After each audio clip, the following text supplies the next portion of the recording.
Yo, what's up, y'all? You're now tuned into another episode of the podcast with Tigmatic, and we here, y'all. Episode 83. We lit. My guest is in the back, and y'all already know the vibes, so keep it locked in. We here.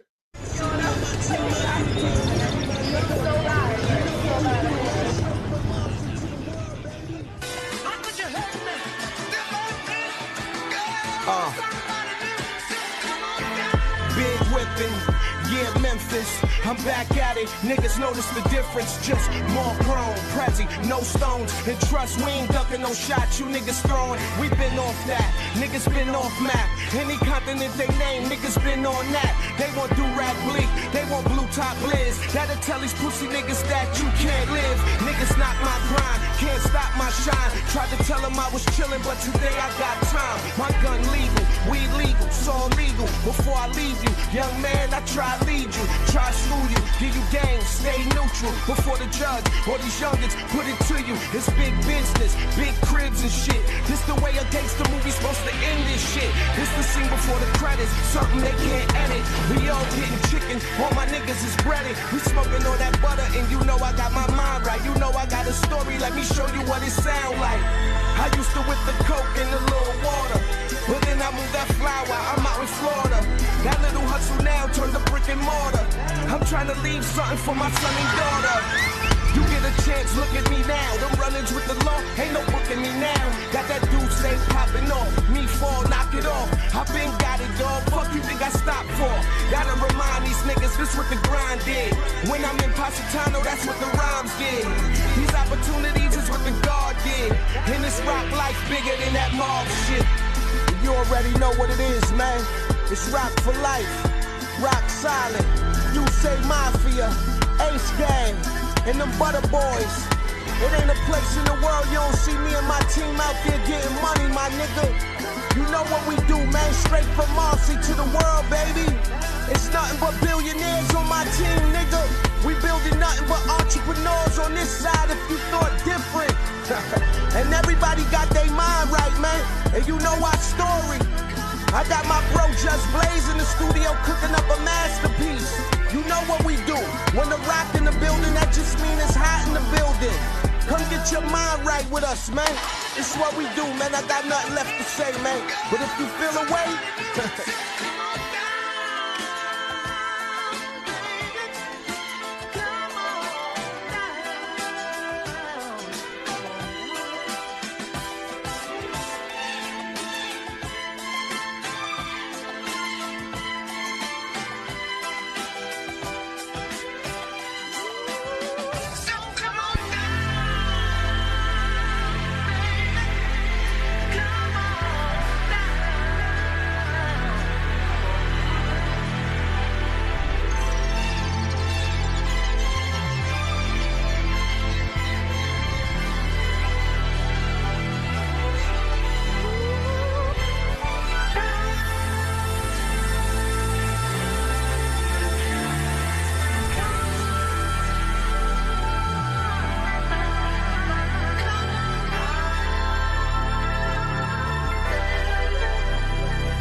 I know exactly what they want. I know exactly what they want. Just be patient.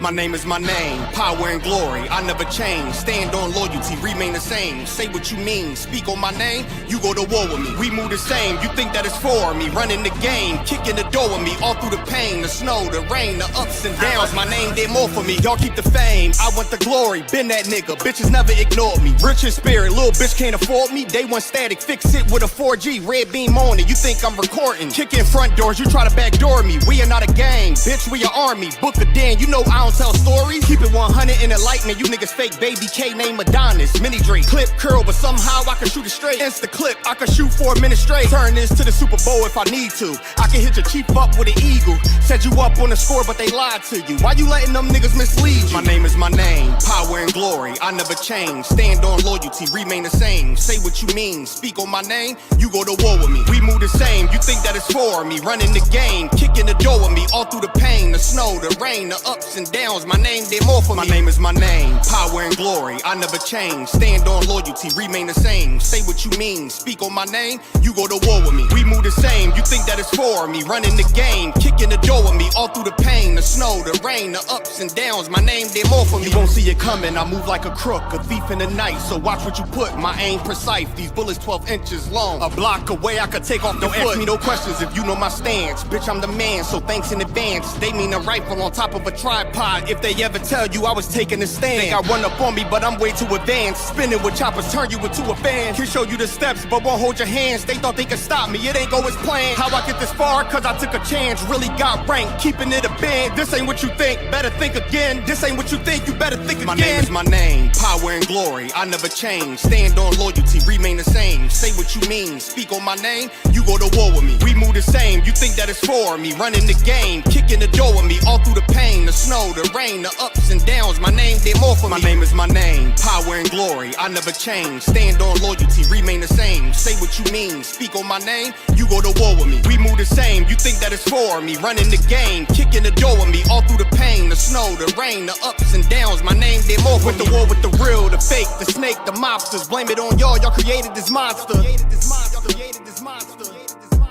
Went to war with the real, the fake, the snake, the mobsters. Blame it on y'all, y'all created this monster. Went to war with the real, the fake, the snake, the mobsters. Blame it on y'all, y'all created this monster. Went to war with the real, the fake, the snake, the mobsters. Blame it on y'all, y'all created this monster.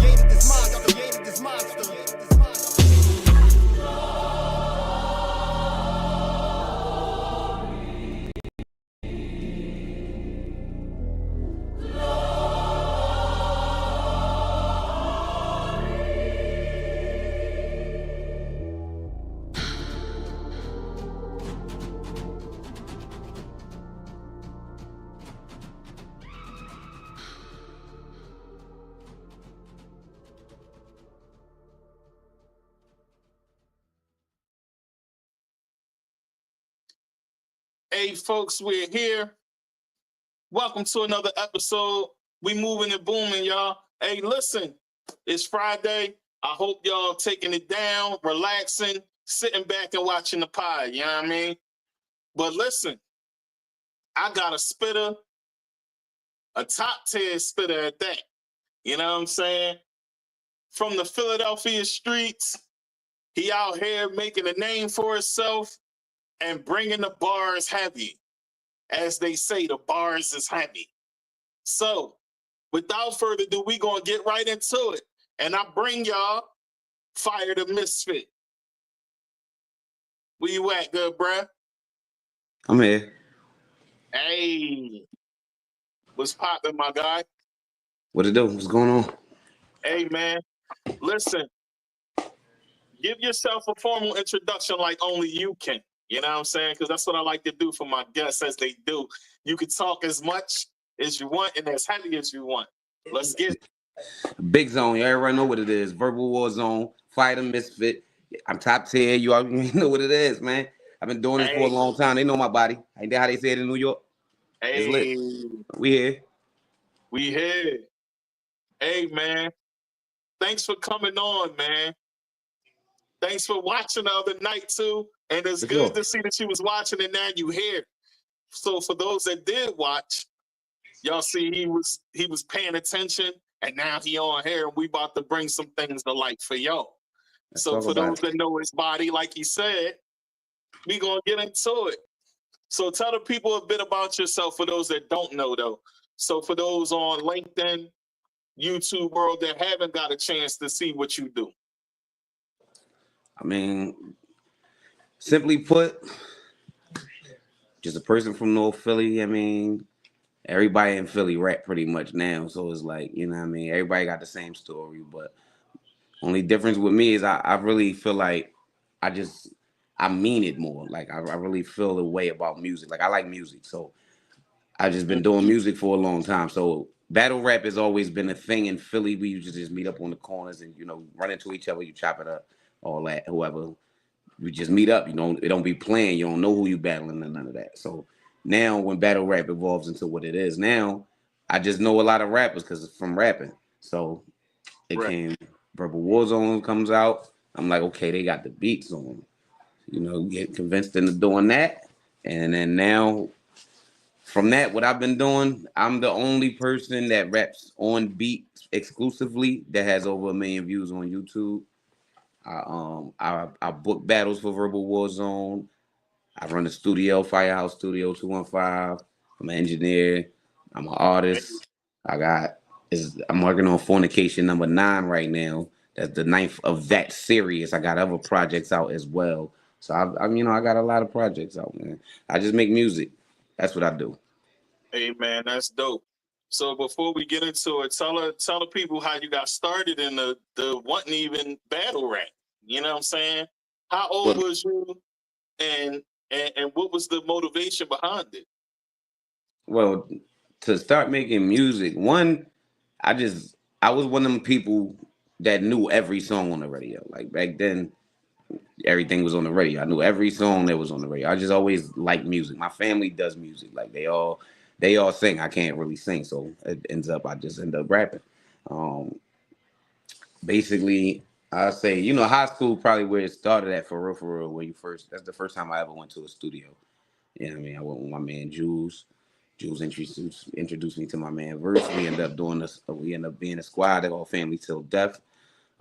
Doing the music with Family Till Death Entertainment it's like 12, 13, 14 people. Like, I mean, it's a nice little clique of people. So with that, you end up getting introduced to the music game. And if you putting in the right work, right footwork, you're making the right moves, making the right steps. I've had maybe 5, 6 different record deal offers, but sometimes the paperwork ain't matching what the talk sound like, and so you end up in a situation where you don't end up signing. So right, when you choose the independent route, and I'm familiar with that because I had a similar situation happen to me when I was younger. Yeah, so, for me, it wasn't necessarily a choose the independent route. I'm not going to sit here and do nothing while I wait for y'all to. I still got to build it up. So I wouldn't say it's a matter of chasing the record deal, but it was more like I'm going to put this out no matter what. The thing is that I would rather the machine get put behind it to do all the legwork. But regardless of if that happens or not, I'm going to make it because I like what I say. And sometimes I turn on the radio and I don't like what I hear. And so instead of me just sitting here driving around listening to this, I'm going to just make something I like.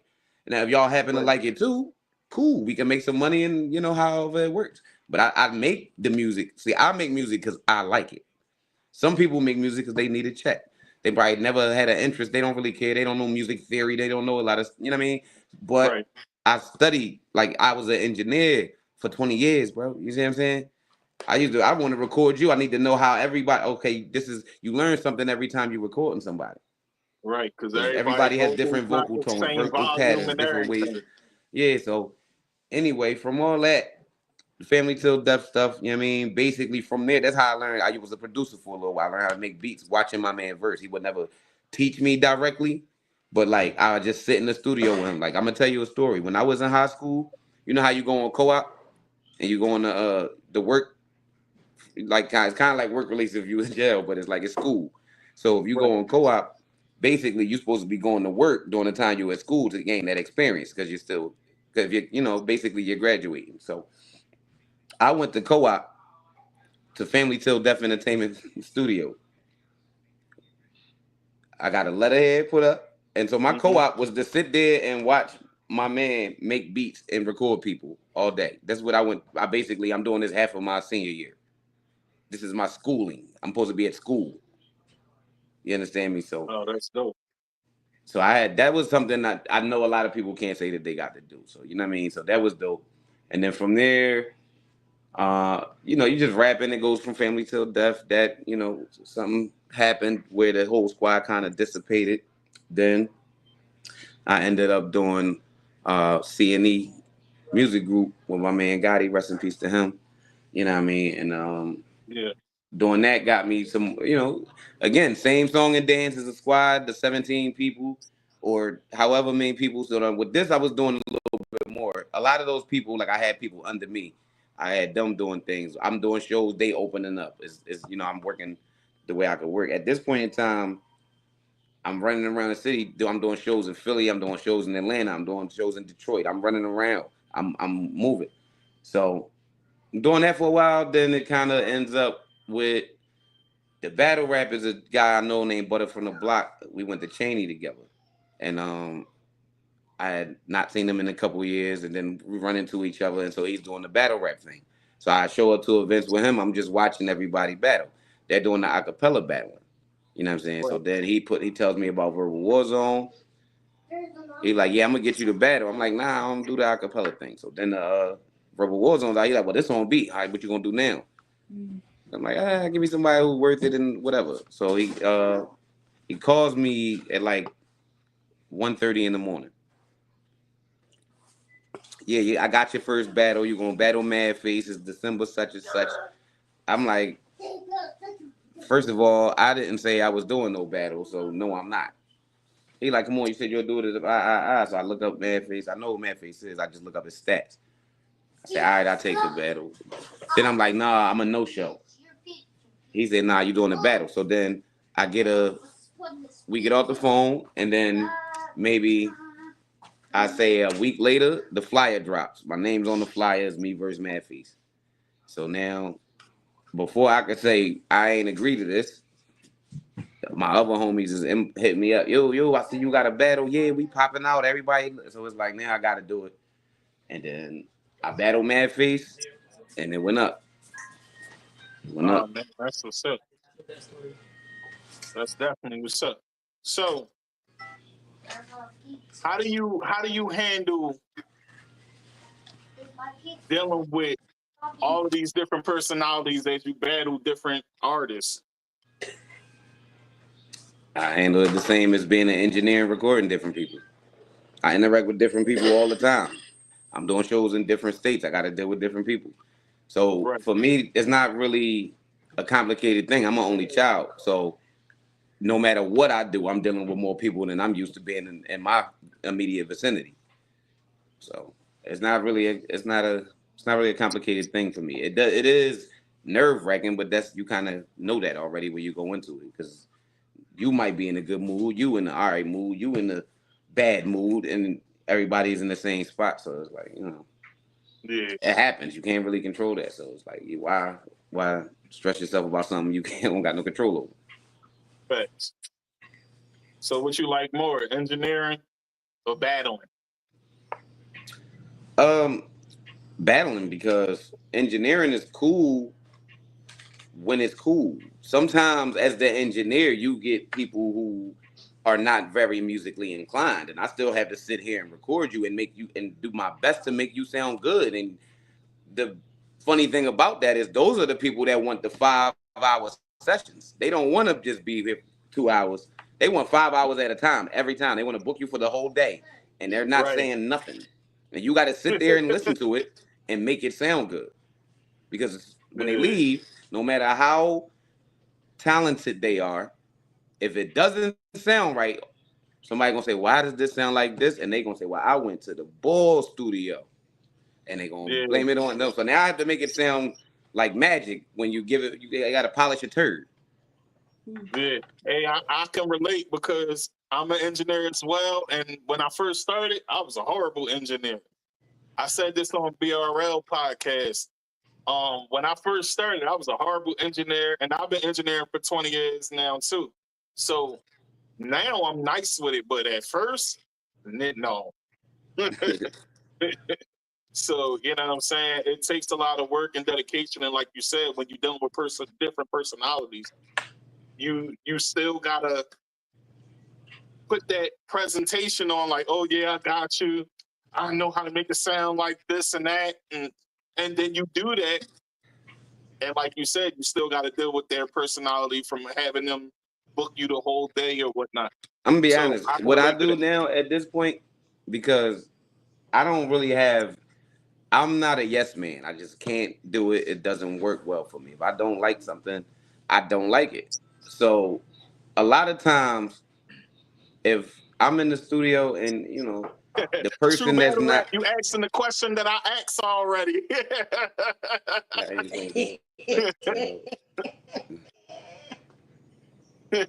You asking the questions before the host gets to the question. I asked you that first. All right, so I'm all right. Hold on. All right, so man. All right, you what's the question? Let's get into the question. Get to it. What we doing? Yeah. She wanted to hit you with the question. I hit her first. Yeah, but again, sometimes it's like, all right, like I'll tell somebody, they be like, "You like that?" I'm like, "Do it over." Do it over. Or a lot of times I'll tell them, I'm like, "No, that was trash." And the problem is they think that you're joking when you say it. Like, oh man, no. Because sometimes now, if you're really, really good, and you know that you're really, really good, I might tell you it's trash just because I had you feeling yourself. You know what I mean? But that's more of a, you could tell when I'm joking like that. But like if it's horrible and that's just your style of rap and it's just horrible to my ears, like everything's not for everybody. Right. If I don't like it, I'm not gonna tell you I like it. You might say you like it. I say, what you think? What you think? What you think? You like it, I love it. Long as you like it, then that's all that matters to me. Because I don't have to like it. I'm not the person buying the song. Yeah, I agree with you, because at the end of the day, they're paying you for a service.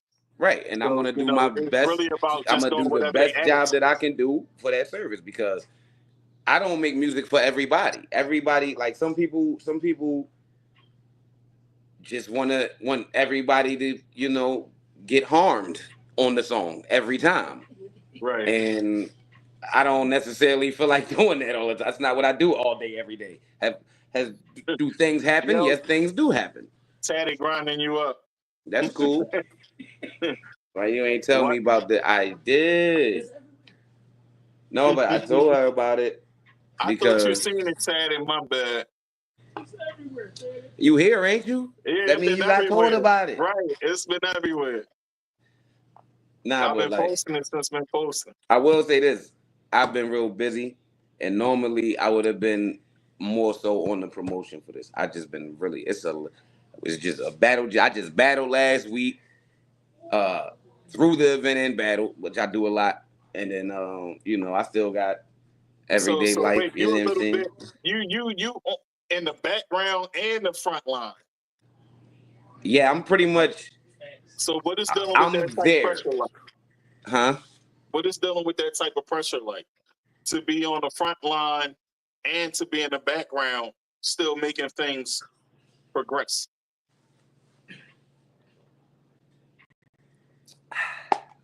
Yeah, so you had to sit it down for that.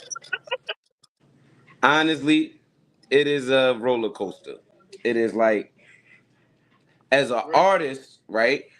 You look at it like, I understand what an artist would want for them career, like what they would want. So as I try to take that and incorporate that with behind the scenes as a league owner and say, okay, cool, these artists are going to want this type of thing. And I try to take that in consideration. But then the double side of that sword is that as an artist, sometimes one artist is selfish. We worried about us, and as a league owner, I can't just worry about one artist. So somebody's gonna be unhappy because you worry they getting this, they getting that, they getting this. I'm not me. And it's like that's not how the world works. But as an artist, I understand it because it's like, all right, cool. Your album drop. When that's how they was on labels. Like when do my project come out? When you in the group, you like, all right, so what about me? So it's different. It's definitely frustrating because sometimes it'd be like, again, as an artist, I don't have to be illegal. And I was saying, you know what? I don't have to do this. I could just be about me too. Absolutely. And then what? But then it's like you playing with other people's lives and their careers, and that's not fair to them. So it's like absolutely trying to explain that to each and every person when I'm talking about 160 different personalities in the calendar year. Like that's just that pressure is different. Yeah. So now we can get into it. What do you do to de-stress? And talk about some more obstacles that you've dealt with that gives anxiety or depression while doing what you do. Say that one more time. You said that's a long question. You said that's a two-part question. I usually word it differently, but because Speed posted it up there and was jumping the gun a little bit, I had to word it different. No, say it again. I got you. All right, so tell me some obstacles that you dealt with along the way on this pursuit as a lead owner and an artist that has to do with anxiety, depression, and also what do you do to de-stress? Okay, so a time. So what happens is you got to throw an event, right? You got 12 battles on the card. That's 24 people. The battle is happening on your off pay week. So now you got to make sure you have everybody money. You got to make sure the food is there. You got to make sure you on time. The sound man, the cameraman. This is almost every card. But so now when this happens, because you said give you an example of a time when it happened. So I had a card happen in Philly, and out of 12 battles, 6 of them had backouts. So now I only got half the card, but the half of the card I have is the half of the card that wants the most money. Not like the expensive people back out, and I could just say, all right, I can take this money and move it over here. Right. All the cheap people back out. So now I gotta now discount the door because I can't charge you the same price because it's all these you're getting half of. It's not like 2 or 3 people. Half of the card backed out. Yeah, the featured So artist. now, right, I got to pay these people with half the money. I gotta hope the whole time you get anxiety because you don't know who's gonna show up. Right. Because when it's like a snowball effect. The first back out happens maybe the day before. The second one happens the morning of. 2 of them you didn't even know was not going to happen. So the whole time you still there at the building, you're looking at the door hoping that more people come in because you trying to make sure you got your money. You look at the bar still, and so that can be very detrimental when we talk about anxiety. Right. But what I do to de-stress. Yeah, what do you do to de-stress? What I do to de-stress is one, that part, and then 2, because you can't do that for real. That'll cause you. You go down a wormhole if you do that. So what I do is I try to. I write music. I write music a lot. I write a lot of music. It used to. When I tell you, I have. What's that? Wait, it was 10. Then I did 2. I probably got like 12 solo projects. What I didn't tell you when I said I got 12 solo projects is I was in a group for 79% of my career. So you really never had time to really focus on yourself like that? I never got time to. I can't focus on myself right now because I got to throw a card for these battlers because now they got something called Cody next year. And everybody wants $10,000. You'd be a fool to say you don't want $10,000. And so now they need to battle at least 4 times a year. So I don't have to, but as a person who wants to see everybody like get off, succeed, like do good, is like I gotta do it more than I wanted to do. Now I have to present another opportunity because some people may not get an opportunity. Right. I understand that, man. So, but yeah, so when I get rid of stress, I write music, and I write music. So yeah, which was going to lead to my next question anyway. How do you balance your mental health with the demands of the entertainment industry? Well, see, the demands of the entertainment industry don't really bother me like that, because at the end of the day, what people had to realize is this is art I'm giving you. You can't tell me how to paint my picture. You either like the picture or you don't, and you could. It's black and white like that. So I don't find that stressing. It's life Right. is stressing. Music is not stressing. The only Because that's stress that you can remove easily. You're just the stress you choose to deal with. It doesn't fit the same. It doesn't work the same way. Stressing is when your bills is your water bill is due, your electric is $360, your gas is $400, and your rent is however much, and you need that tomorrow, and you don't have it. That's stressing. Right. Some battle rappers not showing up to an event. You might get a little anxiety, but that's not stress. You understand what I'm saying? Right. Because at the end of the day, I don't have to do it. Even with music. Okay, it's getting on my nerves. I don't have to do it. I can just go to work and have a nice day. I can go outside, take my son to the park, and mind my business.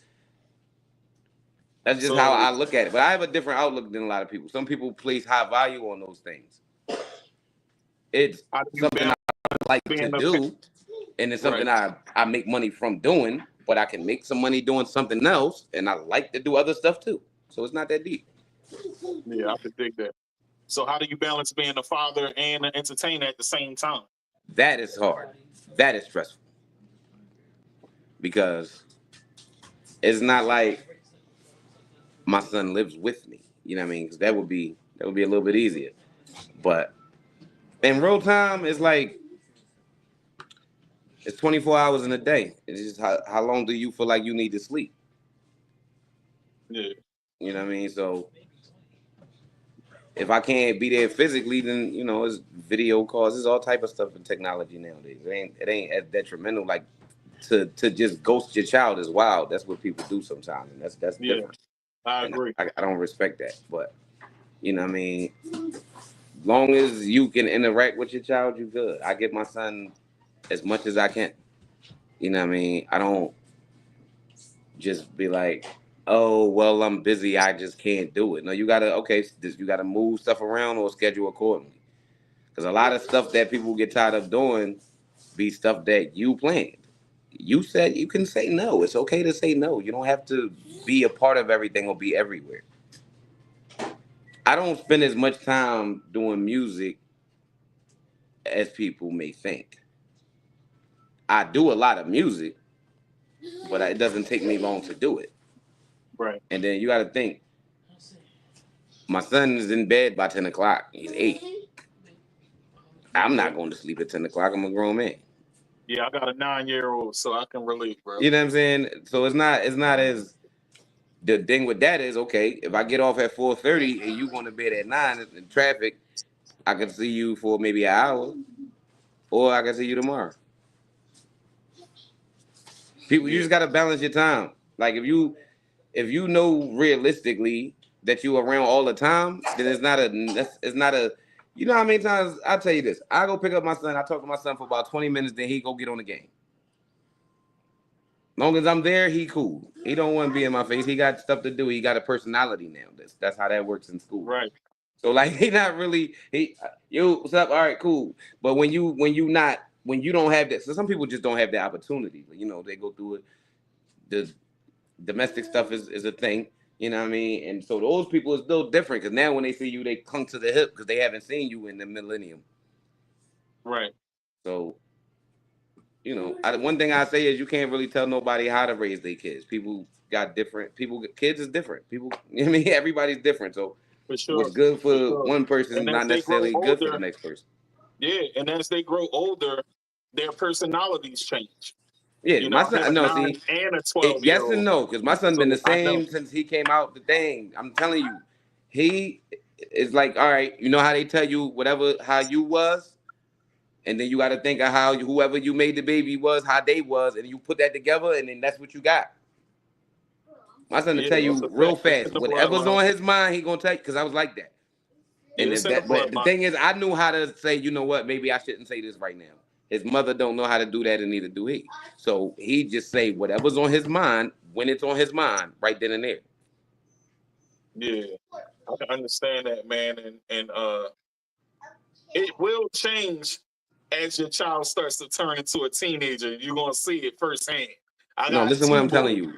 This what I'm telling you. This little boy called my mom. I ain't had no car at one point in time. This is an old story, but still. Well, I did have a car, but my car was like, we ain't driving this all over. You know what I mean? I had the A to B. I'm going to work. I'm going home. He called my mom, asked her, can I borrow her car to come get him to go to McDonald's? Just to go to McDonald's, bro. And she called me and was like, don't cuss me out. That's not my idea. And he called me first, and before she even called me and told me that he did it. That personality is going to be the same. It's going to be a very advanced version, but it's just like, all right, cool. So you all right, I understand. I get it. Yeah. You think you run everything. I get it. Yeah. Listen, man, kids surprise you the older they get. So, I say, yo, this is different. And as a father, man, listen, it's one of the best feelings in the world. That's a fact. That's a fact. My favorite is, can you bring me some McDonald's? Yeah. I could Uber Eats it. No, but I want you to bring it to me. That feeling that he needs. Like, when he say what he mean what he say. He said what he said. Yeah, that feeling that he needs you for something. It makes you feel like, yo, he hitting me for that. I'm on. Yeah. He called me one day and told me I was rich. I said, listen, I don't know who told you this, but this is not a thing. It's not a thing. But like that helps with mental health. That helps with depression. You know what I mean? That's what a lot of people be missing because they take themselves out the equation. That's what's up, man. So my next question to you is this. How do you handle the pressure of being in the spotlight, and what are ways you found peace or stayed grounded in the public eye? I'm not really a shy person, so being in the spotlight, first of all, I'm loud. So being in the spotlight is just like a thing. It's not really, I was always popular. I didn't want to be popular, but I was popular. One, I didn't understand upon when I started rapping that like this was a thing that everybody did. I thought everybody was into football players and basketball players. And right. I played basketball. I wasn't big enough to play football. I was tall and skinny. I'm not about to play football because I'm gonna be wide receiver because that's all I can really do at this point. That's where y'all gonna put me. I know that my school's team runs the ball most of the time, so because the quarterback can't throw. So I'm not about to do. I don't want to try out for this team. But yeah. So being in the spotlight wasn't really an option. Again, I'm an only child, so when it comes to like cousins and everybody's always at my house when I'm growing up. So it's like I was kind of used to it. As far as staying grounded, though, one thing that I always stood on is that I'm a regular person. And it's okay to be the regular person. You don't have to be the gangster. You don't have to be, you can be a regular person. And that's how I stay grounded, because some people want the spotlight really, really bad, and they will do anything to get it. And it's okay, bro. You can have it. I'll wait my turn. It's all right. Go ahead. That in Misfit says talk that only childish. Yeah, babe. I stay humble. So I understand that. Let's talk about growing up. What was growing up for you like in Philadelphia, and now knowing that you're the only child, what was growing up as the only child like? Growing up and growing up as the only child, I can answer separately, which is funny because growing up itself, first of all, growing up as the only child is beautiful. I don't have to share my toys. When people come over, they have to leave eventually. You don't have to, like, if you get on my nerves, it's like, all right, you're not going to be here that long. So I can deal with this momentarily. And I get whatever I want. Long as I did good in school, I got whatever I want. Because who else? You ain't got nobody else to spend no money on but me and you. But you got everything that you wanted already. That's what you was buying before I got here. Because the way now, that's as an older. Like coming up, we in the hood, bro. You know what I'm saying? Is my one thing about it though. I didn't really have to deal with like living in filth. Like I didn't have to deal with that. My mom is so scared of bugs and mice that I didn't never have that problem. Because if she see one bug, we are moving. Right. So I didn't really have a lot of friends as like going up until like I moved every year during the school year, sometimes twice before. I didn't do a whole year of school straight till 4th grade because I always had to move. Okay, so how did that affect you constantly moving? I mean, I was always taught that these are your associates. These ain't your friends. You don't really know them. You know, you got to build with friends. We ain't had enough time to do that. So these are just associates. So I didn't mind. This is again, I'm an only child. I don't need you to be my friend. That's how it affect me. I probably wouldn't have that outlook on life right now. I probably would be like, I see some people when they friends don't do what they want them to do, and they get like really upset about it. And I just be like, all right, whatever. Or some people when they don't get accepted, like, oh, they sad they don't got no friends. Whatever. You either want to hang with me or you don't. I'm gonna do what I'm gonna do. This look like fun, don't it? You want to come back over here, don't you? I make my own fun. I said, okay. You know why? See, cause like I knew at a young age, I'm my only child. I'm getting everything I want. Sega Genesis came out, I had it the first day. I didn't have to wait. And back then it's not like there's not, you know what I mean? And so now everybody wants to come over here and play it. Even if you don't like me, you want to come over here and play it because your best friend's coming over here to play it. You're going to come over and rock with the game. And but I learned that everybody here is not your friend. They're just here because you have the game. All right, so what was the game you played the most on the Mortal Kombat, ABACABB, Abacab. That was the code. You know what I'm saying? On the Sega Genesis with the 3 buttons. Well, 5 if you want to count start and select, but like, yeah. Right. Oh man, that's what's up. All right, so what's the second part? But back to growing up, it was just peace. What'd you say? So the second part of the question, what are some ways you found peace or stayed grounded in the public eye?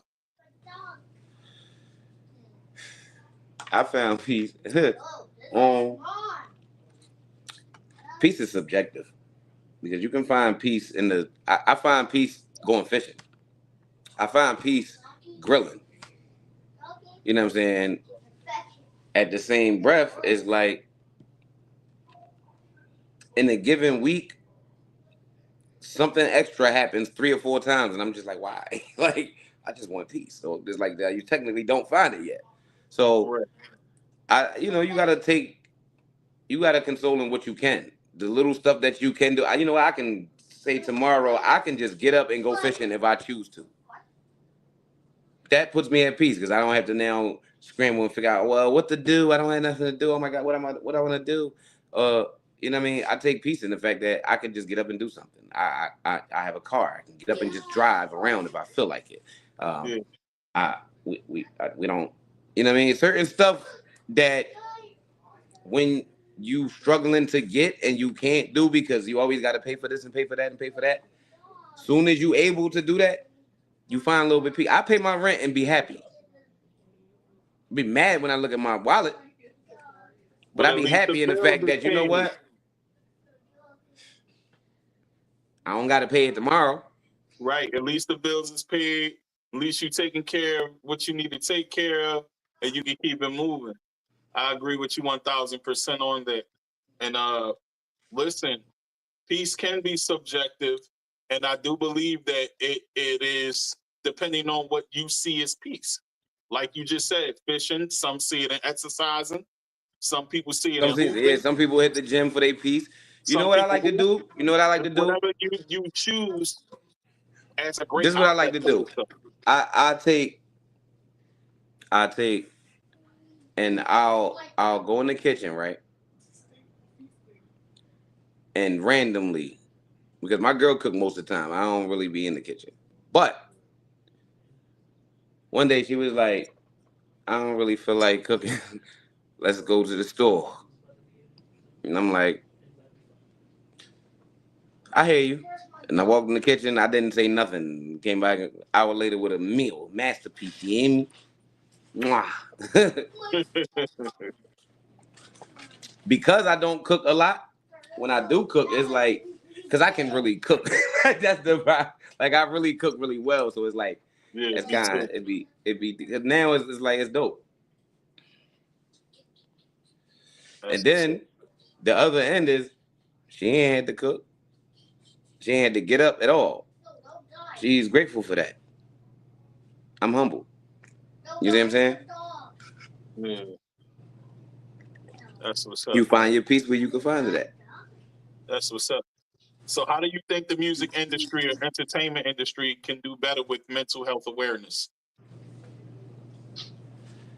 Well, one, we need to stop being so sensitive. This whole culture and this whole world is so sensitive now that it's like you got to be so rigid about doing everything. You can't have an opinion on something without upsetting somebody else. You can't, like, comedy is kind of, you took the essence of comedy out with how people act right now. So it's like, it's just, as a culture, we just need to do better with that part, because sometimes it's jokes in pain.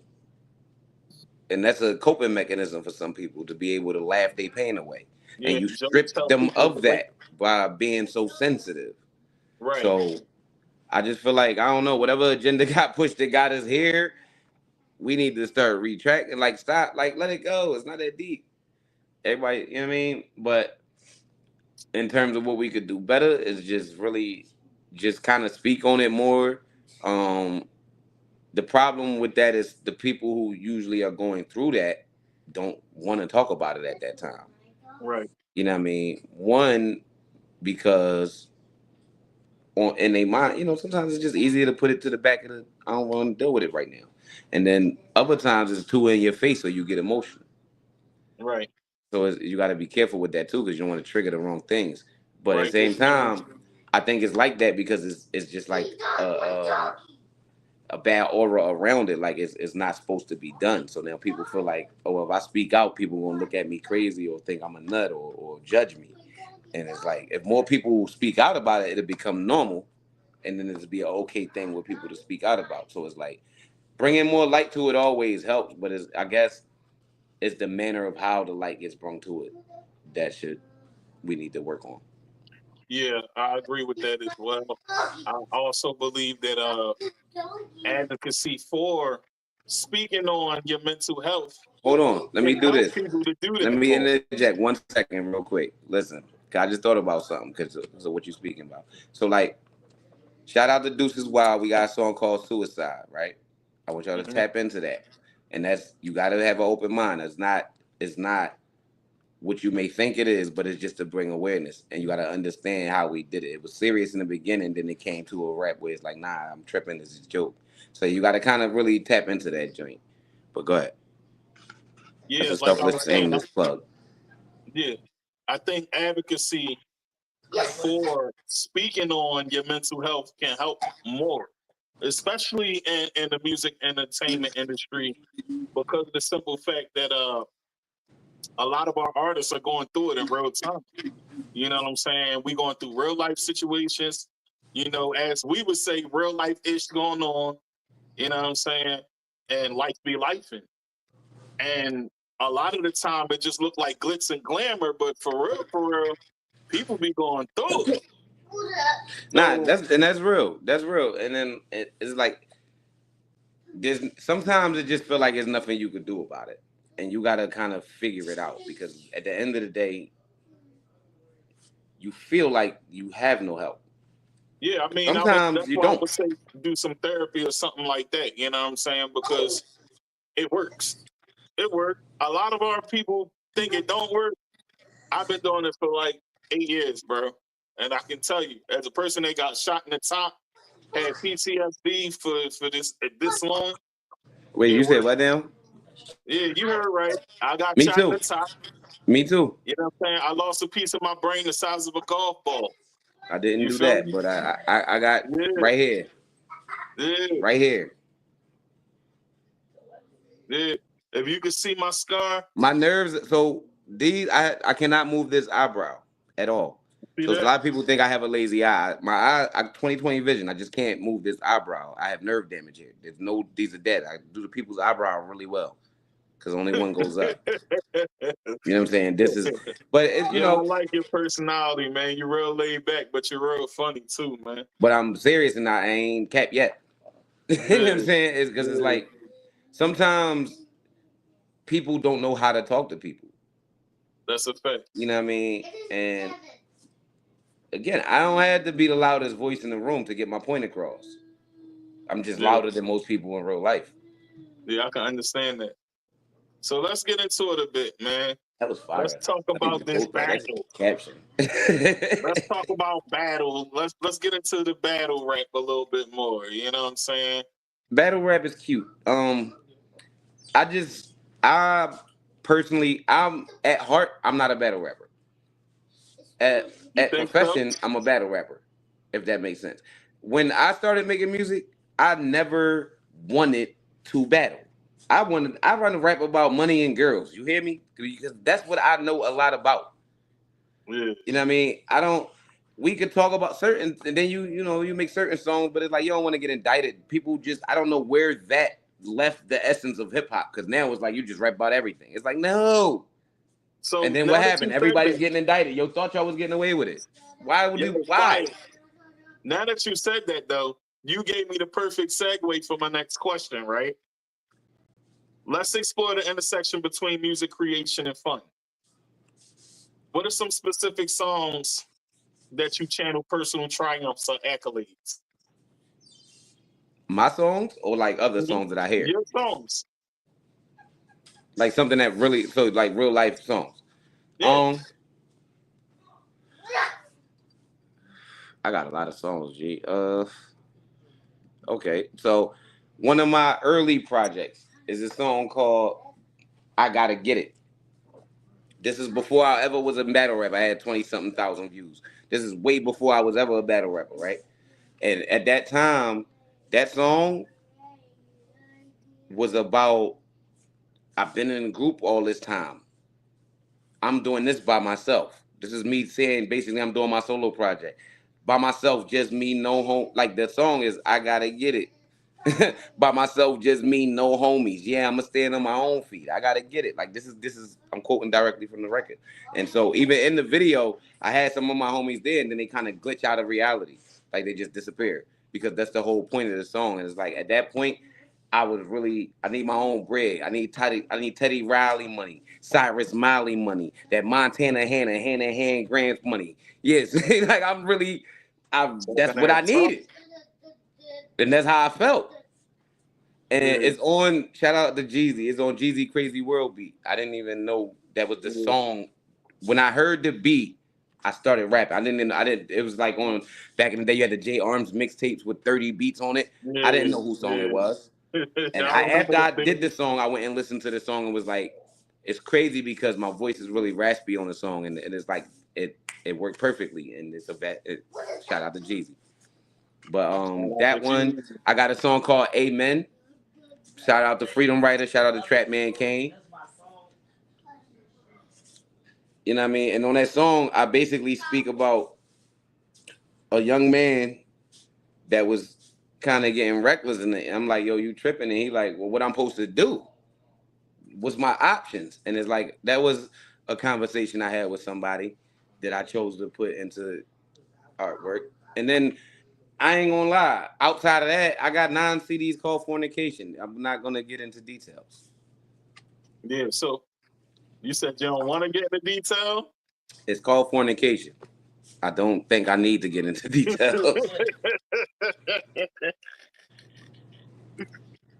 All right, there's no song on there. So this is for the bunnies. Matter of fact, no, because that one ain't come out yet.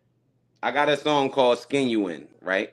This is on Fornication 9. I'm giving y'all a jewel because I'm not dropping this till February.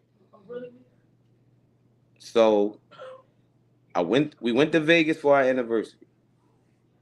We go to this adult playground. Like literally, it's a playground for kids, but for adults.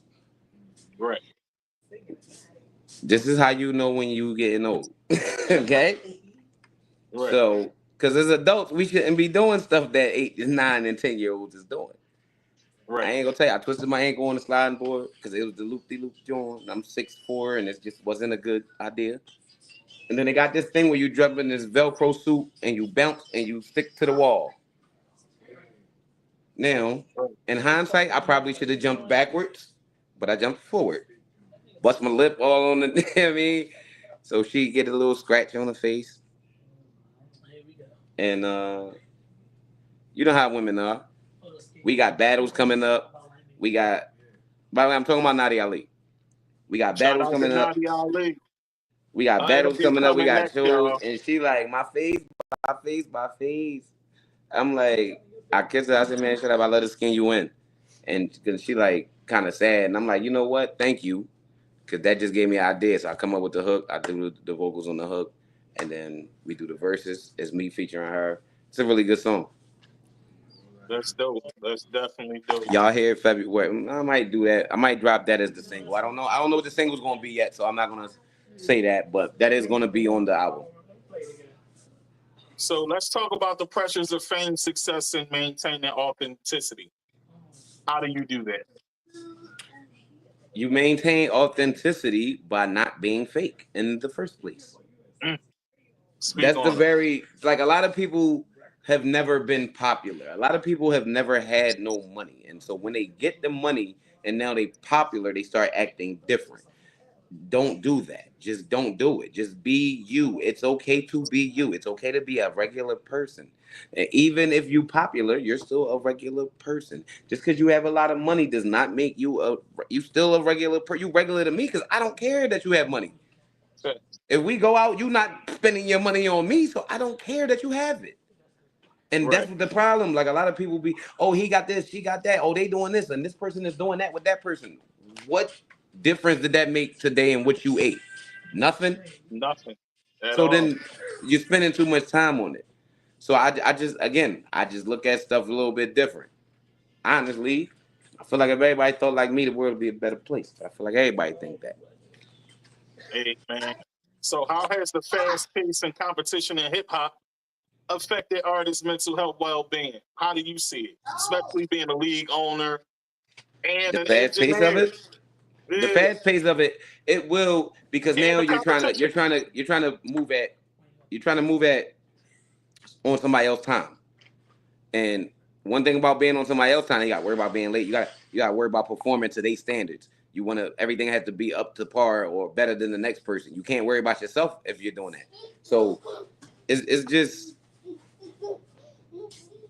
that's a tough one for some people, because like in a normal person's head, somebody that don't like you will disrupt your whole day, your whole way of thinking, your whole thought process.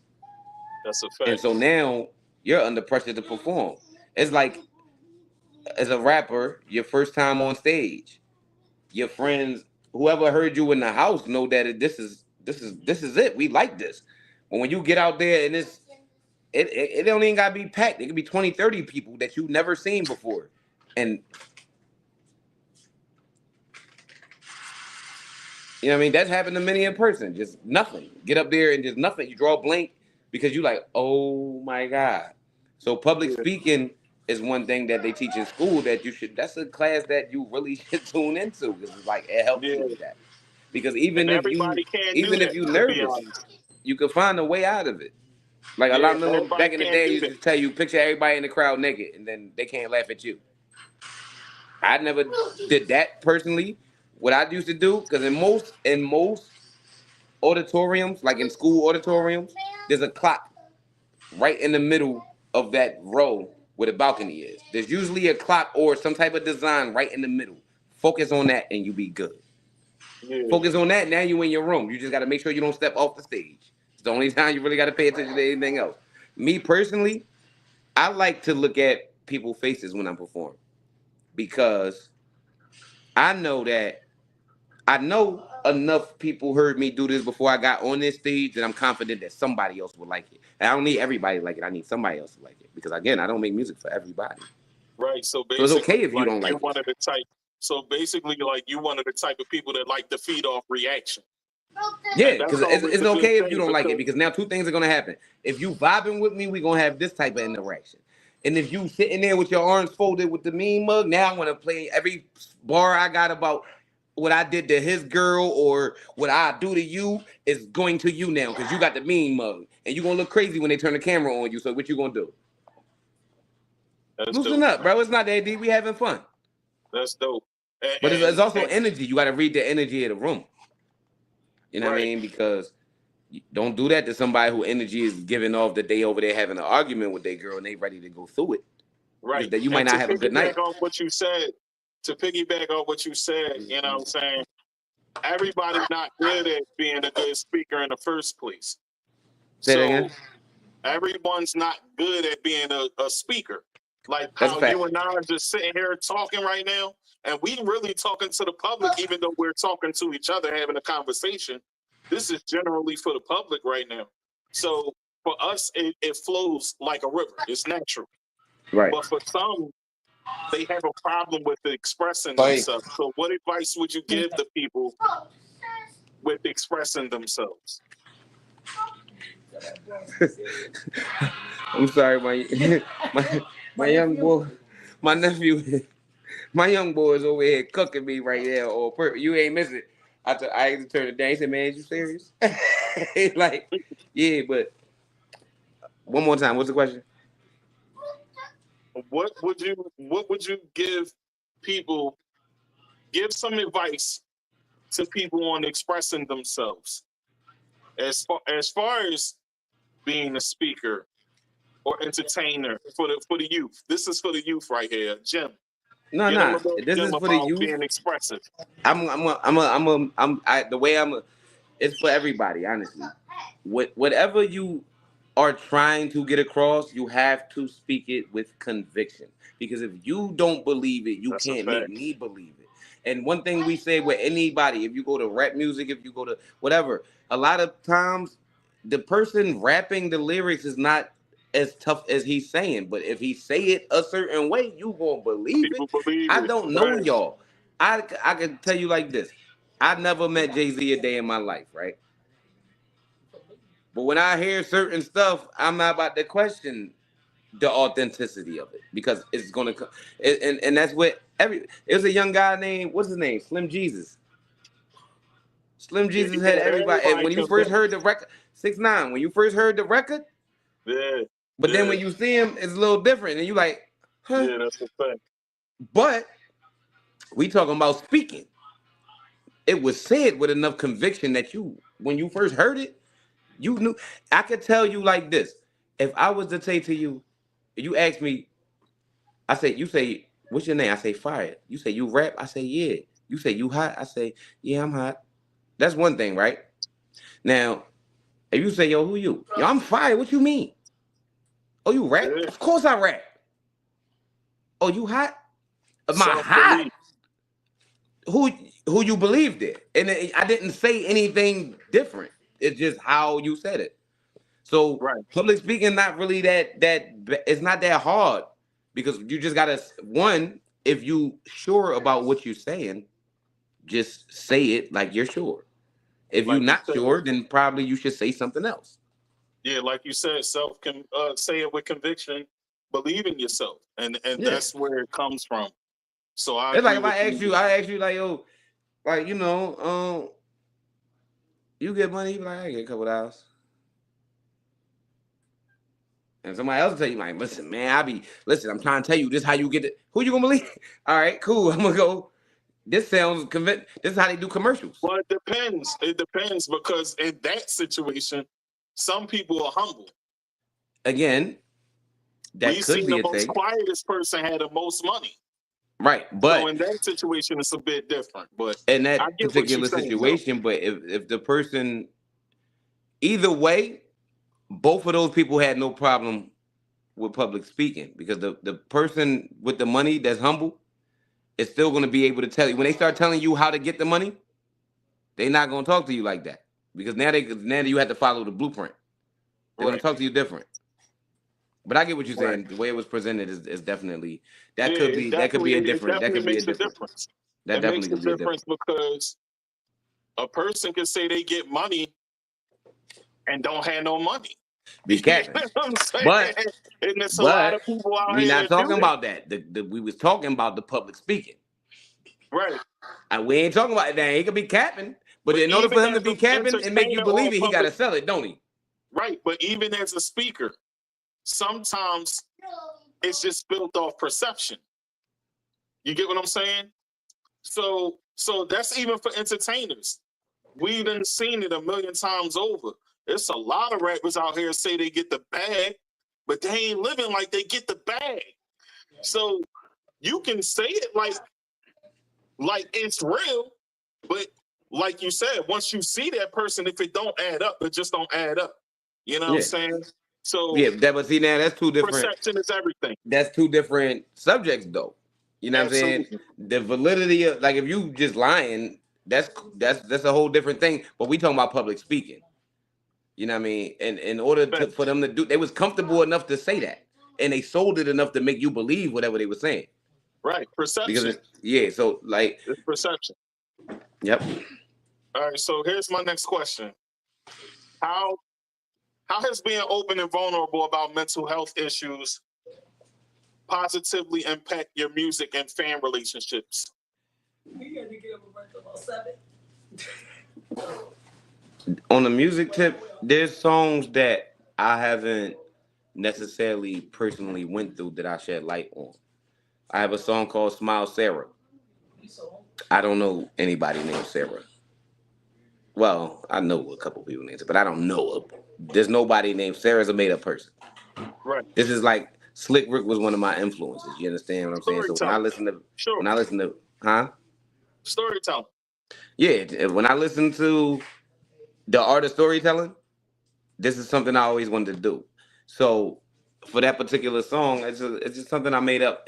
I made it up in terms of who Sarah is. Now in real life, I think I was in like 7th grade, and it was this girl in my class was going through some stuff, and then get into her story. Her older sister was going through some stuff. So the song is kind of about them, but it's not. I just kind of took bits and pieces and then made a story and made a storyline. And the whole thing is really about just a girl who was in over her head, and life was moving fast, so she got caught up in the fast life and then ended up getting pregnant and then didn't know what to do type stuff. Right. But it's like that sheds light to people who are actually going through that, even though I personally didn't never go through that. You know what I'm saying? But what I do feel like when you're telling your story musically, you need to draw from facts that either you have been through or is going on around you. That's right. Something you've seen is what you need to be talking about. Absolutely. If you've never seen it, then you probably it's not that you can't do it, it's just don't do that too much. Like don't make that the basis of your career. Too much fabrication. If I ask you for a feature and the song is about this and you not on that, but you creative enough to keep up, I'm not mad at that. Because at the end of the day, none of us is about to go outside and do nothing we just said on this song. Not if we smart. Right. But that don't mean that this hasn't happened in or around my, you know what I mean? I'm from Philly, bro. A lot of it's bad here, man. I remember we had more bodies than days of the year. It's really crazy out here. Fire, what part of Philly you from? I'm from North. I'm from South. I'm from North. But you could tell. I'm from the P. You could tell. I'm from Like if one of us was from West, you would be able to tell. One of us was from Uptown, you would be able to tell. Or maybe because we from Philly. But you know what I mean? But it's like being from New York. A Harlem person know a difference from a Brooklyn person. From a Bronx. I mean, they know. We be sitting there like y'all from New York until you really break it down and be like, okay. Oh man, this is good, man. This is good. So I'm from North. I used to live at Fort Fantastica though.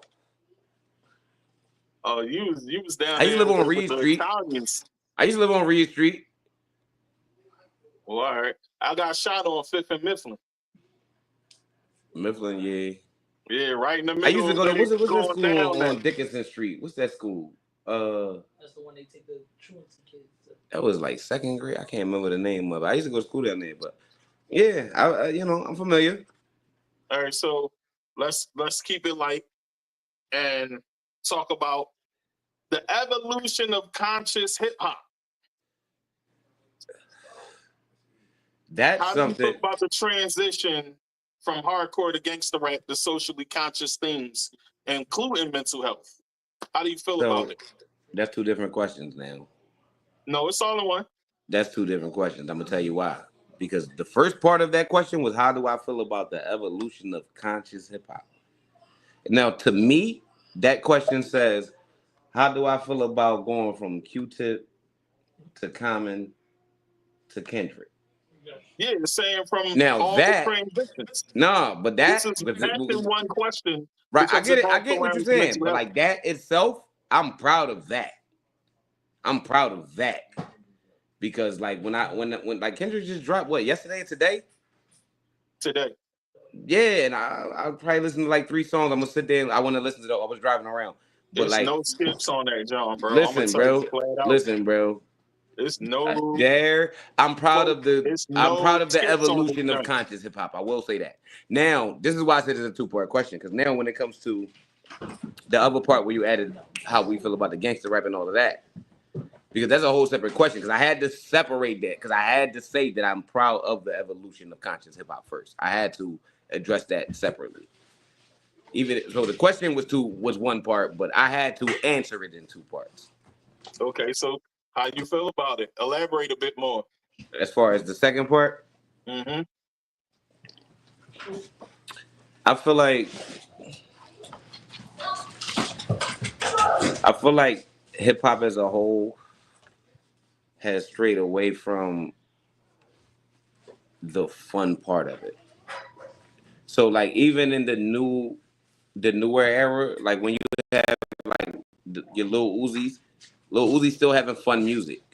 So I appreciate that. Like regardless of how you feel about him as a person, or if you think his personality's over the top, I think what he does is he drop a song, and the people who like to have fun is gonna turn that on immediately, and they're gonna turn up and have fun. Now, some of this other stuff, I think people have now strayed to where they're not even trying to live out movies. They're trying to live out what these rappers is doing. And what drill music is doing is kind of making people do some unethical things. And it's really like there's no concept in it no more. There's no storyline. I can ask a rapper right now, what is this song about? And you can't tell me. It's not about anything. It's just a bunch of random words and people getting shot. And I personally am not a fan of that. So to me, that part of it is horrible. You see what I'm saying? Now you see why I had to answer that question in 2 separate parts. Right. Because that is horrible. I can do a session tomorrow and I'm going to hear 30 from a person that came there with no gun, rapping about all these cars he came on the bus and all of that. I got to listen to that tomorrow. Right. I'm going to an event tomorrow. I'm going to go watch people battle. And I'm going to do the sound and make sure they sound good. But I'm going to hear a bunch of... Well, battle rap's different. You supposed to kill your opponent. That's the job. Right. And by kill, I don't mean unaliving. I mean, if my bars are here, your bars should be. If your bars is here, my bars should be here. Whatever you saying, I need to be above. And if the bottom line, I need to talk about your shoes, your clothes, how you look. We need to.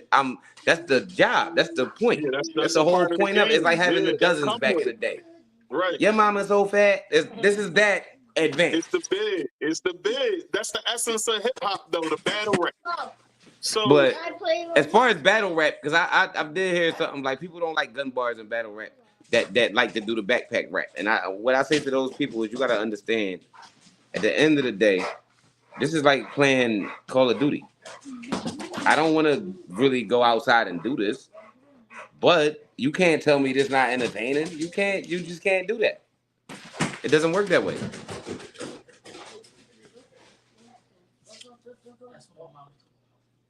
But that's just my personal thought on certain stuff. These are thoughts of me. These are not the thoughts of battle rap. These are not the thoughts of Verbal Warzone. These are the thoughts of me. Right. So let's talk about this battle you had, this legendary battle you had with a legend. Yeah, you knew it was coming. You knew he was about to talk. I battled a couple legends according to other people, but you talking about. Well, were you from South Philly? You said. So you talking about Ines? Yeah. Let's talk about the battle with Ines. Because everybody from Philly, this is everybody from Philly. This is their favorite battle of mine. Fire, you Not know why we everybody. say the reason he's a legend because he's done some things that some He's definitely a legend. He's done a lot that we as Philadelphians have not. You cannot knock none of that. That's a fact. He's definitely a legend. You know what I'm saying? Stamp there's that. So shout out to Nuts. That's my guy. We did a song right after the battle. Word? Oh, I gotta hear it. You gotta let me hear it. It's on which project is that? See, I told you I got a lot of music. That's on. You gotta let is me that hear on the progression or the regression? It's on the regression. FireDaMisfit, the regression. This is how smart I am. How did it come to be? I did a project called The Progression to show my progression. And then I did a song called The Regression. Like, just me getting back to my old ways. It's like, this is the way I be thinking. But as far as the battle, I'm doing Verbal Warzone. For some reason, the league is from New York. So coming to Philly and finding me or discovering me, marketing wise and strategically, they said, if we gonna have you battle, what would draw people out in Philly? What would be a good battle for you in Philly? And why not if we gonna go get a big name, let's not get the big name from Philly. And in battle rap, one of the only people that's still active, that was active back then, that's active now in battle rap is Ines. Yeah. And so that's how that came about. Chosen said, this is going to be a good battle. This is going to do da-da-da-da. Now, shout out to Chess. Chess was my highest battle. That's a guy from the Bronx. And did they think of Cassidy? Did they try to put Cassidy on the card with you? Obviously Cassidy's always the first choice when it comes to that. But Cassidy wants $1 million, and just not that type of thing. It's just not. That's not a thing. We just don't casually walk around with $1 million. Now we had a sponsor for it. I would put Cassidy in the blender. Cassidy can't beat me in no battle. But Cassidy's not going to battle me because it's going to be a money thing. It's going to be a political game about some bread that if I don't have a sponsor, I don't have it. So we're not about to play this game. You're a millionaire, I'm not. Cool. Talent-wise, I'd wash him. But we'll never see it. Ain't nobody going to disagree with that. Nobody. Y'all here with Fire. Only people that say Cassidy will win that is people who don't tune in the Verbal Warzone at all.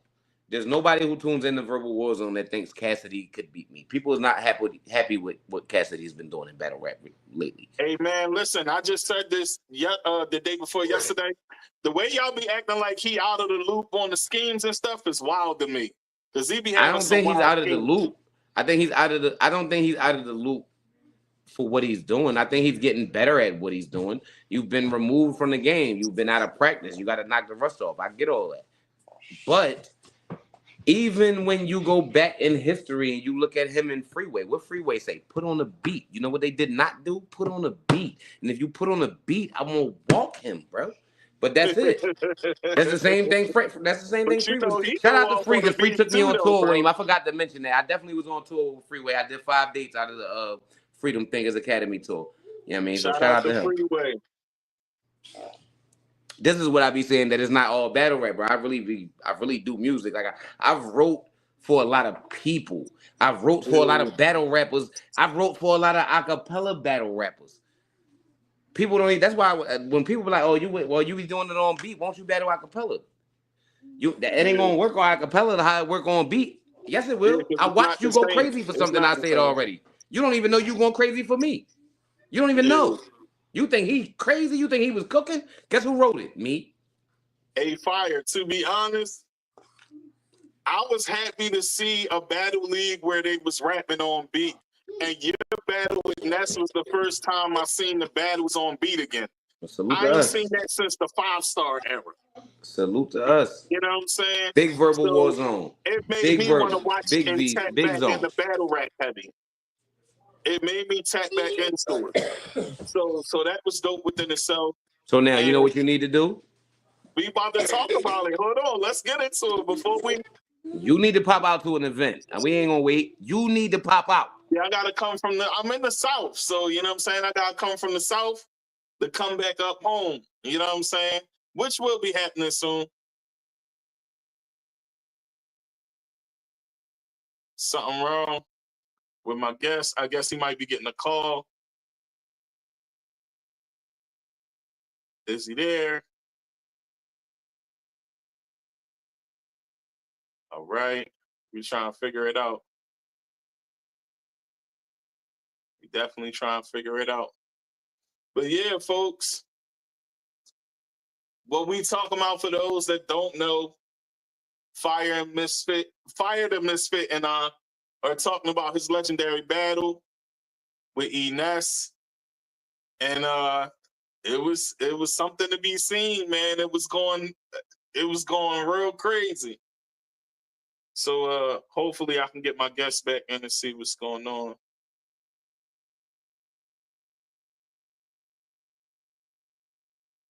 Give me a sec, fool. There you go. Let me add him back in. Here we go. Bro, look, it's me and me. I don't even know how it's me and me, but we on 3 screens.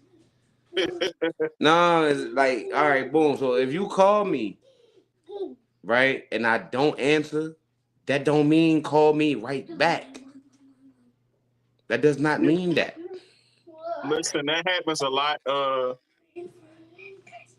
You know, I'm gonna tell you, that happens a lot. is something that People stresses call me a out. lot when I'm on here live and they see me on with a guest, especially if it's like a celebrity guest like yourself or like I had John Hill the last episode, Grammy nominated. And people was calling and calling. I'm like, yo, look, y'all gotta chill. Like, Bro, you see people on when I live, tell you, like, you when I gotta tell you, chill. if I'm doing an event, if I'm doing a show, the first thing to people's thought process is to call me, and it's like, how am I supposed to answer the phone? Right. Like, how am I going to answer if I'm Mind on you, live right now? 80% of the time I'm with other people and you have their connection. Why are you calling me? Right. Right. But shout out to my guy KJ Spitz. Nah, cause he texted me. He just said you good. He just want to make sure I'm all right. All right. So, Tell him I got it. What are your top 5 influences? Old, past, present, and past and present. And what? In music or battle rap? There's 2 different lists. All right. Well, let's do this. Give me 5 just regular music and 5 in battle rap. All right. Top 5 influences for music. Let's go. Well, you want that order from first to last or last to first? Whatever way you want to do it. Whatever way you feel comfortable. So for music, my number 1 influence for doing music is Slick Rick.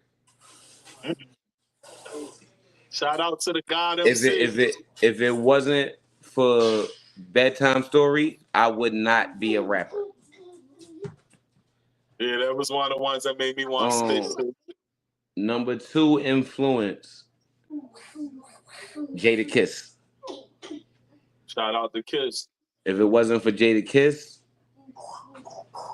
I wouldn't rap the way I rap in terms of the way I think about bar structure. Number 3, influence. Tupac. And most people will wonder why Tupac's not higher on the list, because Tupac didn't have nothing to do with me deciding to rap. But once I decided to rap, he always had a cadence as like he was preaching a sermon. Like it's like I'm talking to you, which leads me to number 4, which is where this is going to surprise a lot of people, because this was later in my career where it became Jay-Z. I'm not a Jay-Z fan in the essence of Hov fans, because Hov fans are Hov fans. I'm a Hov fan. You see what I'm saying? Hov fans are Hov fans. I don't know all the songs. I didn't buy all the albums. I'm not a fan in that essence. But what I realized is Jay-Z talked to y'all like he own and run everything. And this is how I'm going to talk to y'all, because this is all y'all respect. You understand what I'm saying? So as far as influence, he's one of the main rappers that spoke it into existence before it happened, and it actually happened. Bro, my man had everybody wearing Rockaware. That has done He said, I think I might wife her, powder blue Rockaware suit, white Nike, and that's what you was buying your girl. As soon as he said it, that's what you was buying for. Ask any old head of that era. That's what they put. Shorty, you getting this? What number I'm at? I said Slick Rick. I said Kiss. Jada Kiss. I said Tupac. Then I said Tupac. Yeah. So you got one more. One more, and then now this is just me using rappers because it's really. I ain't gonna lie. Wyclef was a heavy influence, and I say that production is through the roof. That and that was more so in the studio work ethic. Yeah, this production was through the roof. So I would have to say that if I gotta go top 5, that's my top 5. A heavy 6-man is Bun B and T.I. Okay, I like that. Bun B and T.I. are tied because I don't know, just something about the South that resounds with me. Maybe because some of my folks is from North Carolina or however that goes, but like it's just the way that they carry themselves and rep they individual areas and say, no, I'm him over here. Like that. I always like that. Like that. A lot of people don't know that. Like I really, in my playlist, is Bun B and T.I. That's dope. That's not in most people from Philly playlists. No. As far as battle rap, Charlie Clips, Daylight. After that, K Shine, Rum Nitty. Who your 5th? My 5th, I ain't gonna lie to y'all. This is not no dictation that I want to be taken the wrong way. See what I did there? I think what you was about to say though. Nadia Ali. Hey, shout out to the queen. And I say that with you got to understand that I got to sit here and watch the creative process of this. And I got to sit there and look at what I'm doing and say, well, hold up now. And it pushes and it makes for some different creativity that would have happened without. You know what I'm saying? So that's my top 5 battle rap influence. Oh man, that's dope. All right, I got 2 more questions. And she didn't know I was going to say that. I got 2 more questions before we get out of here. All right. I'm listening. Okay.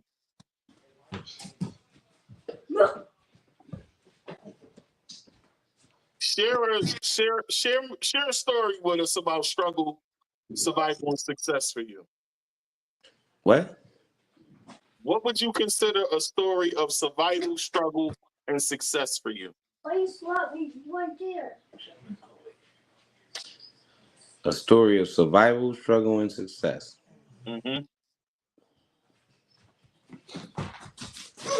All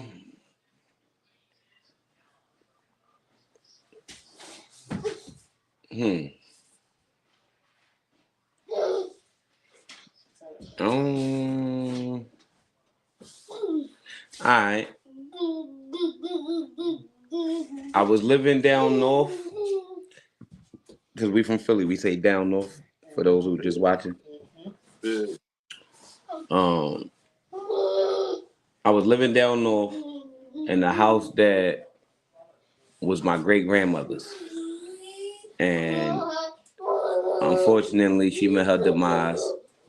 So the family's kind of trying to figure out what to do with the house. So I moved in there to keep it, make sure everything's good and whatnot. And so while I'm there, Sadie said talk that ghostwrite ish, and I guess she was saying the fifth is her. She's always me. I'm cracking up.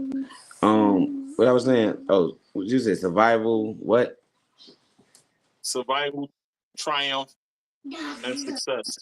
Okay, cool. So yeah, I'm living in it. Survival, and success. I'm sorry. I'm living in this particular house, and at the time, because you'll watch people battle me and they want to have like bars about Pizza Hut and whatnot. So at the time, I was working at Pizza Hut. Actually, I wasn't working at Pizza Hut. I was trying to get that job. Mm-hmm. And my water got cut off. And I'm not gonna lie to you, I was going to the Poppy store. The Poppy store is like 6 houses down at the corner of the block. I go to the Poppy store, I buy me 3 gallons of water. I go in the crib, I stand in the tub, I wash up with 3 gallons of water and some soap. This is what I did. And then I go up the street to my old head Ray. Ray sitting out there with his friend. And she runs the Pizza Hut. And I tell her, I got my interview on the block. I didn't dress up and go to an interview. I got my interview on the block because I knew who she was. And I just washed up with 3 gallons of water. I need this job. You're not understanding me. You're going to hire me. You understand me? Right. And I got the job. I did that for a little while. I got promoted. I got promoted again. Now I run 5 of them. Yeah, that's definitely triumph. So I struggled. You know what I'm saying? I went through all the chambers. That's something that did happen. And then but I haven't worked there in a good 8 years. So y'all gotta get y'all bars up and figure out something else. Like, because I heard it. All right, so we spoke on the eating that situation, but we didn't really get into it, right? Between the two, who do you think won? I think I won everything. Nah, only I think I got, if we gonna keep it tall, in my mind, battles I feel like I lost, maybe 2 or 3 out of 20 something.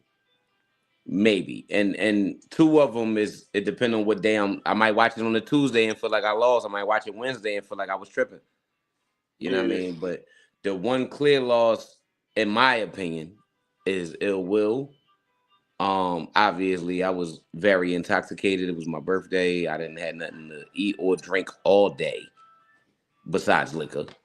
So you know what I mean? Prepare for that. When did it's not that I didn't prepare. I had everything I was supposed to say. I had it and was practiced and prepared and ready to say it. You got to understand, I didn't go to sleep till 6 a.m. cooking the food for the event because I'm throwing the event as well. This is my event. Yeah. So not only am I doing this, I got to pay everybody. I got to make sure everybody's there on time. I got to do all this. I'm cooking at 6 a.m. I still got to be up to rap. I get there at 3 o'clock in the afternoon to set up. I don't rap till 1 o'clock in the morning, 2 o'clock in the morning. I didn't have nothing to eat or drink all day, and I'm drinking all day because 1, it's my birthday, but 2, I had to deal with the vendor, the venue owner that went sour. So now I can't even sell my liquor. So now I have all these bottles and nothing to do. It's my birthday. I'm passing them out. Mm. You know what I'm saying? Because I can't sell liquor now, which also took away from the money that I need to pay these people because I would have made money selling liquor. So I'm already in. I'm thinking about other stuff. I'm in my mind. I got to come up with this money now because usually I have my money before the event, but I know I'm going to make some money selling liquor or food and whatnot. And then you tell me at the event, not the day before, not nothing, that okay, cool. This $300-400 you was about to make, you're not gonna make because you can't sell no liquor. So now I'm stressed. So, like I said, cups up. You know, I mean, that's what most people do. So, you know, that's not no excuse. That man came there, he performed. I feel like he completed his rounds, and I was drunk, and I didn't complete my round, so he won.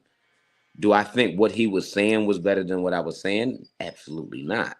But that's a whole nother discussion. But on camera, I say, oh no, you got it. You got it. So in terms of that, I feel like I lost that, but then I feel like I lost to Enes. I don't think so. I don't think that if you understand what's going on with Verbal Warzone, then you don't think so. Now I understand if you're an Enes fan and you tuned in and you hear It's Enes not rap just on that I'm beat, an Enos then you fan. might. I'm not talking Like about you. I'm not talking about you. I'm just saying in general. Because what happens with big names when they come to Verbal Warzone is their fans are just so happy to see you rap on beat. They're not even understanding the part of the battle because this is a battle. This is not a showcase. It's not a competition to see who raps better on the beat. It's a competition to see who destroys the other opponent better. And I think that's y'all both where got a round of peace on each other, to be I honest. think he got the third because that's the only round where he actually even The mentions second he stopped. So the yeah, I give second you he stopped 2-1. short, so you give me that. Okay, cool. Yeah, I give you First 2-1. round, I think I got clear. I That walked third him that round, first he round. went off on you. That first round is where I took him to town. I said, listen, this is North Philly. This is where I'm at. Now, I know you're from Southwest. Let me come show you around North. I think that's what happened the first round. That's just me. Yeah. But that's my opinion. I'm entitled to my opinion. If you feel different, I don't feel no type of way. And not you, just the fans. Anybody who feels different is entitled. This is why I like battle rap, because at the end of the day, it's an opinionated sport. So if I feel like I won and you feel like I lost, neither one of us is right. We just feel like that. And that's okay. That's okay. Yeah. But to say, like, for me as a battle rapper, you know when you lost something. If you feel like you lost, that's when you lost. I don't feel like I've lost nothing but that, but the ill will thing. I feel like I lost there. So even if what I was saying was better than what he was saying, but I didn't say it the way I was supposed to. Either way, I feel like I lost that night. So he won. Very simple. Yeah. So I'm gonna play And no short change to him. He came there with a full. He was prepared for 2 rounds. He freestyled the third, or however that came up. But yeah, he actually prepared for the battle and showed up, which a lot of big name people don't do. I have nothing but positive stuff to say about Ill Will. We actually want him back on the platform. You know what I mean? Sooner than later. But I ain't gonna lie. When he come back, whoever is battling him is going to be on the 1,000, because one thing that they're going to be able to say if they win that battle is they beat somebody that I lost to, and that is worth its own weight in gold outside of them saying that they beat me. You know what I mean? So when he comes back, because we are going to bring him back. Well, we want to bring him back. Hopefully we can make it happen. If he comes back, I just hope that he is actually locked in, because now you've had this. You can't say it's my first time doing it. It's on, you know what I mean? Now you've been there, you know what to expect, because they're not gonna play with you. And it's not gonna be their birthday, trust me. All right, so we're gonna let the people get a taste of what you are like in your element. Folks, this is the clip. I do not own this video, so I have to put that disclaimer out there so I don't get sued. I do not own this video. This is all for YouTube, and I give you right to use it. You know what I'm saying? I give him permission to use this clip, YouTube. And here we are. Let's get it. Hey, yo! Hold it down. Let's go. I'ma let y'all know now how this gonna go down. Old head getting fucked up for 3 whole rounds. If I get pissed off, hospitals are incidental. Let it clip off. Shit long is the instrumental. From the same city, but ain't no brotherly love here. Just a lot of drugs and guns, brotherly slugs here. Eat a dick, eat. This fire, one piece, zip up the body, Michael Myers. Hey, boogie now. Just know if I slide through the hood, eat down. Look, old head. We can rumble or we can throw lead. Shove the gun in your bitch mouth. Now she a conehead. You can beg me to stop, but I'ma go ahead. She get the buck. I lit off 3. Brook Lopez. Big man go crazy when I'm throwing chrome. Shit hitting ET, he gon' be phoning on. That was light. Let me get a repeat. This joint start blinking. I wouldn't wanna be ET. Sit dead on your life. I said bet with it. We can fight. He gets it right, and then I left with it. Get it right. There on scene, then get left with it. Cut the shit, knife through his lip. Why I cleft with it? I came here to out-rap you, but bro, don't get out of hand. I slap you with the brown side, like welcome back to smack. It's you versus Hitman, remix it back to back. Real shit, I'm not no slouch. Rick James, your bitch pussy. Got my spot on the couch, thought you paid the bills. She said, this is not Ness house. He ain't even got keys, I'm about to lock Ness out. I thought you was a monster, big car, Tonka, big gun, Contra. Nigga, you an imposter. You pick this beat, I know you ain't think. You get a rope around your neck. You thinking Cuban links to get a scar across the cheek. Think of Cuban link, but boy, I'm known to tear a squad like Cuban link. It's whatever you wanted to be, see? Try and beat me, hope it work out, nigga, P.E. You ain't been the same since that PC. Hollow man fucked you up and had you smoking PC. P, nigga, that ain't no weed, nigga. This cigar leave you wet. No, I don't mean dippers. First of all, stay in your motherfucking lane, nigga. I don't play around, I ain't no motherfucking nigga. Already get not, you really about to lose in this E. Go for every motherfucker in the room. Fire. Oh, was that hot? No, but that's why I let y'all pour yourself. Hey, I ain't so pour that that's shit what it that hot, was, goddamn. y'all. That's what it was. Tell me what y'all think. Put the fire emojis up if y'all think fire was going in. I personally think fire was going in. That's I why think I that played it was that so round. much that I And said that in round there. was hard bodying. It was so much I said in there that Oh, gets overlooked because I do understand. So as the rappers, we Cuban link do. line was crazy. The Yeah, whole like a Cuban lot of link people scheme. didn't Yeah. know that, like the younger people don't know that the beat was called Only Built Built for for Cuban Cuban links. Yeah, Links. because they don't listen to Woo. And then a lot Yeah. of the younger people don't know who Tony Sunshine and they don't know who those people are Yeah. because they haven't done that, you know what I mean? So the older people know what was going on. The younger people don't really know that. So it's like Yeah. I would love to do a bar breakdown with that. Shout out to Naughty. I think we're gonna do that on Spit Something Sundays at some point. I think we're Yeah. gonna break down that, like, cause even shout out to Avocado and them. They did a watch party of that battle. And you know, they had Ness, you know what I mean? That's cool. I think that's dope though, because there was some I ain't never been to Cali, still to this day. And so to Yeah. have them out there doing that, like shout out to Marissa Bourbano and all that, like it was really Urbano, I'm sorry. But it was really a lot of eyes on that. Like I think we had like 400K. You know what I'm saying? That's a 450K on that current one right there too. 450K on the one with you. 450. Yeah. All right. I mean, listen. Last time I looked at that battle was at 300. So Yeah. that's beautiful for me because I was going around. I was happy that I achieved 1 million views because I told Butter that maybe 4 years ago. I told him I'm gonna get 1 million, then I'm gonna stop. I'm almost at 1 point. I'm at 1.5 now. So I'm at 1.5. If I can hit a deuce, I'm gone. But because I really I'm here for a good time, not a long time, you know. Yeah. My girl Shout been out to rapping everybody. for I want to longer say than this I've been rapping. personally Like on air niggas real has been quick. doing this shit for 10 years. Oh, keep Plus. it clean. Keep it clean. Keep it Yeah, clean. I did a good job the whole night. My bad. All right, but I want to say this personally on air to the people that be watching the show. Across all social media platforms, I am almost at 100,000. Thank y'all. I appreciate y'all.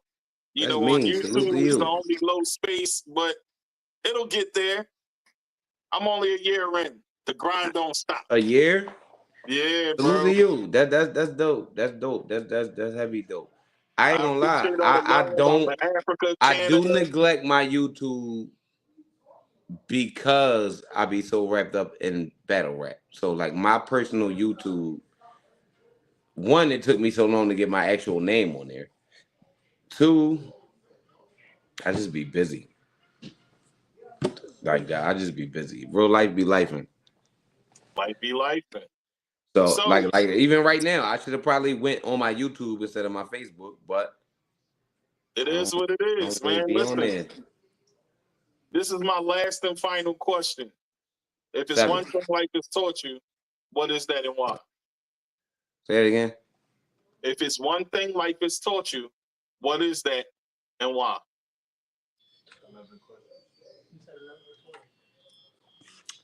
One thing life has taught me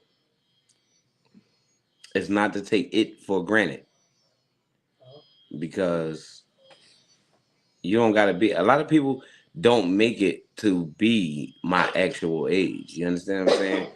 I remember it's people I knew that is not here, and they life trial ended at 13, at 19, at 23, at 25, at 26, at 27, at 32, at 34. You understand what I'm saying? I've made it past a lot of people, and like you said, you got a head tap. I got a head tap. Tomorrow ain't promised. That's a fact. That in itself tells me I'm here to do something else. And Yeah, I it need means to God be got a here bigger plan for you, bro. to do That's what what it I is. gotta do. It might have been, look, my journey could have been simple as make my son. He needed to be created. God has a Okay, bigger cool. But plan. then I would have You checked just out gotta then. figure So your purpose obviously out. now I That's need all. to nurture that and create that. Curate that. You know what I'm saying? But Yeah, it's something else I'm still here to do. And I'm not gonna get spiritual because everybody got their own beliefs. But what we right. all believe is that there's a reason for it. Because otherwise it could have been gone real easy. Yeah. So Well, I'm gonna get since it's spiritual, still bro, here, because you I'm got to make the spiritual. best of it. I'm gonna get spiritual because I'm spiritual. And I'm gonna say like this: God got a plan for you, and that's why you're still here. It's up to you to figure out that purpose and let Him guide you the way, you know, that He wants you to go. I agree with that. Listen, man, this was a dope interview. Your energy is up. I appreciate you coming on, man. And listen, whenever you got something about to drop, just let me know. We can bring you on All right, Star so I'm gonna let you and know we right can talk. now. I'm gonna let you know right now. Tell the Fornication people 9 what you comes got out popping. February. Fornication 9 comes out February 14th, 2025. I have a Okay, so we battle can do a in. Star in the Pot episode. We can do that. I have a battle that month.